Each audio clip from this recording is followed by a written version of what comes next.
Okay, hello everybody. Welcome to Korean Atlanta Mentorship. And in this video, I'm going to say something that apparently is controversial, but I didn't realize this until I started opening my mouth to other people. But one of the easiest ways to get rich is to sell to rich people. And I'm going to ask a very obvious question, right? Who has money? Rich people or poor people? Rich people. And so if you're dealing with poor people and you want to get rich quickly, you're going to be in for a very long, hard battle that will test your character and make you go insane, right? And I'm going to show you some screenshots of an Alex Hormozy video that I happened to come across, and I thought it just mirrors my experience, right? So he says right here, in short, that picking the right customer to sell is one of the highest forms of leverage, right? So it's not about what you're selling, it's about who you're selling to. Now, don't get me wrong, I don't discriminate against anybody when it comes to their character, but when it comes to making money, um, a cheat code is just to deal with rich people, right? Rich people, rich organizations, not like, the one, two person small business who you're kind of like iffy if they're going to pay you or not. You want to deal with people who have lots and lots and lots of money. And again, I don't even know how I find these opportunities. I'll be honest. It's just like I just try something new and see, try 100 things and see what sticks in the wall. And I happen to, find opportunities that I wasn't aware of, you know? So back to my point.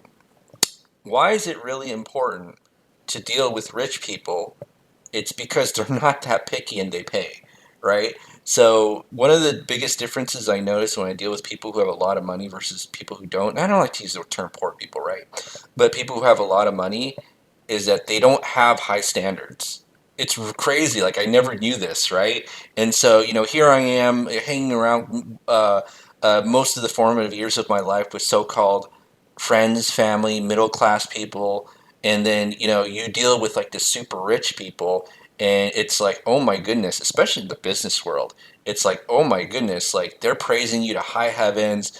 You're the absolute best. You've done nothing wrong, and I'm like, this is like the best form of therapy ever, because once I step outside that rich person bubble, then I deal with middle class, upper middle class, poor people. They're always trying to tell you how you do everything wrong. Oh my goodness, you got to do this, but that. And so I'm just like, I'm a kind-hearted person, and I kind of consider what I do here almost like charity time. Like $300 a month is not like really worth my time. You know what I mean? But at the same time, I kind of want a little bit of challenge in my life because we all live in the same planet. But what I'm saying is that if you're poor right now, okay, if you are poor right now and you want to be like rich immediately, just deal with rich people. Like it's a cheat code that I never knew about until like 6 years ago, and I was like, "Whoa!" Like 2020, how everybody was struggling. I was just like sleeping inside my home, playing like old N64 games that I never got to complete in childhood, like GoldenEye. And I was just like, "This is sweet." Where everybody else is like, "I gotta like, how do I make ends meet?" Because again, you deal with rich people who have a lot of money, you're not going to struggle, right? You deal with poor people, so if one, bad thing happens in the economy, they can't pay you anymore, right? That doesn't happen in with rich people circles. So one of the funny things is that, he has a screenshot of the difference between like a $50 or a $500 client versus the $50,000 client. And I'm going to tell you the difference, my experience with people who are, let's say, the $50,000 client versus the $500 client is like the $500 client is super critical, and they act like their whole future rests on their hands. You know what I mean? So it's like right here. I just feel as though with this investment I'm about to make in you, that we should understand how our lives are about to change, and I need results, and I need you to bring them, and I'm entrusting you with our livelihood and lives, right? That's the $500 client. I'm going to tell you why it's so much easier to work with super rich people, because they have low standards. $50,000 client, money sent, things. And then like they'll tell you text messages how you're the absolute best. And I'm like, I always just hear criticism from other people who are not at your economic level. Now, I'm not saying that, money is the only thing that matters. What I'm saying is that if you've been depressed because you're putting in all this effort, switch your demographic. And once you have enough rich, super rich people like praising you and saying, "Oh my goodness, you are the best, the very best thing since sliced bread," without that but or without that criticism, you know what I'm talking about from your family members, where it's like, "Yeah, that's really good, but let me tell you why it's not really that great of an idea." I'm telling you, you deal with these high, I don't know if they call it high ticket, but people who have a lot of money, you're just going to deal with this and people who are grateful for it. And here's the thing, now at this stage in my life, I'm kind of like this too. Like, I'm kind of like this, you know what I mean? Let me actually switch windows and I'll tell you what I mean by that. So, where is it right here? Is it, uh, oh my goodness, where is that? Okay, there we go. Okay, so I'm kind of doing the same thing too, where with other people, where it's like, oh yeah, here's the invoice, right? And then the same time that like I'm not even checking the work, I'm not going to the house, and I'm gonna say to the handyman, like, hey, did you make sure every spot and crevice was checked so that it's not leaking anymore? Oh my goodness. And I just said, okay. I didn't even go to the house. Like I just said, I sent the handyman. Roof was leaking. Ten was like, the roof was leaking. I was like, okay. Invoice sent. I did the work, and it's like, okay, paid. Thank you. Same time, right? That's kind of like rich people behavior. Poor people behavior is like, well, let me go ahead and check the work and blah. And again, you have different risk tolerances too. If this is like a $40,000 job, I'd be like, I'd step in and take a look. But if it's like a couple $100, I'm not gonna give a, flying whatever, So this is just kind of why, and again, I'm kind of practicing what I preach too. Like I think other people have noticed this. You notice you have a lot of money, you just kind of don't like. You're not picky. Like you're just like, oh yeah, you sure? I'll give you the money. Like here's the thing. I remember I had a Zoom call, okay, and I heard something that to me was really offensive because even though I have a lot of money, like I'll charge a little bit just so that you have some skin in the game, right? And then I remember a question I was asked, like, tell me what makes you better than your competitors, and I'm like, I was kind of offended by that, to be honest, because like I'm just trying to help you, you know what I mean? Like I don't what competitors, I don't even know what other people are doing, because I'm just working on my craft. And this, I would honestly like. This is no offense to anybody, or hopefully no offense. That's a poor person question, right?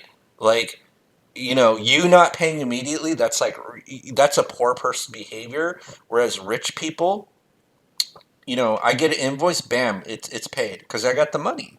Like, I'm not gonna like, oh, haggling. Oh my goodness, this is, let me check if, I'm gonna check until the next day it rains until to pay you. No, no, I'm not doing that. So again, it's I practice what I preach. I mean, that's me, right? 739 invoice sent. Thank you, me. Okay, great. Just paid 739. In fact, that's kind of my strategy to make sure other people do work for me. Get them excited. Hey, you got paid. Whereas I get to sit home and play some N64 games, or recently I played the new Zelda game, or the new Marvel vs. Capcom re-release. I don't know if you know what I'm talking about, but if you don't, no worries. But yeah, I mean that's really the cheat code. And let me actually go back to here. Again, you'll know when you've become rich when you've emulated this behavior of the $50,000 client. Money sent, thanks, right? And and if you didn't know, this is actually poor people behavior. Like having low standards and just kind of paying is actually rich people behavior, at least in the United States. Whereas poor people behavior is like you pay a little bit of money and then you feel like you're dumping all the responsibility to the other person and nitpicking and doing everything and doing all this research. I know it sounds crazy, right? But it's true, and most people don't realize that, and that's why I'm saying like super rich people, they are the best clients because they don't criticize, they praise you to death, and then they pay immediately. Okay, like immediately. You know what I mean? So that's why, like, a lot of times, people try to argue with me, but they don't have the level of experience that I have with different demographics. I lived in different countries, I speak different languages, whatever. Like, people want to argue with me, but, it's kind of like that story one time where I met an older gentleman, Korean gentleman, who is rich, right? He owns 5 commercial properties. I met him one time, and you know what he told me? I was like, "Yeah, I'll lend you millions of dollars." And I'm like, "What?" And it's like, "Oh yeah, yeah. Here. You look at my smartphone. You got a good real estate deal. I'll just lend you millions of dollars." And I was like, "What?" I mean, that's like the money sent thanks version of lending. You know what I mean? I mean, think about if I had to work with, and this is why. Okay, so now just a shower thought just came into me. This is why like the SEC kind of regulates people who are make less money than like was it $200,000? You know, the people who don't read the accredited investor level because they know people who make less money are typically like this, whereas people who make a lot of money and they kind of and first of all, I think they're more sophisticated, but at the same time, they don't get as emotionally tied to their money compared to the $500 client, right? I mean, I don't mind serving every demographic, but sometimes the reason, like when I deal with, let's say, the so-called $500 client, I always feel like it's charity time, you know? And this is not to be offensive to anyone, this is just like reality, okay? So, yeah, so this is Korean Atlanta mentorship. Yeah, that's it for today. Should I crank out another velocity banking video? I don't know. I want to call it like "Don't flush your money down the toilet with the first lien HELOC," and it's been pretty popular the last one because I keep showing you with math, and here's the thing with velocity banking: it's a math problem, and people aren't just doing it. But yeah, that's it for today. Have a great day, everybody, and we will speak next time.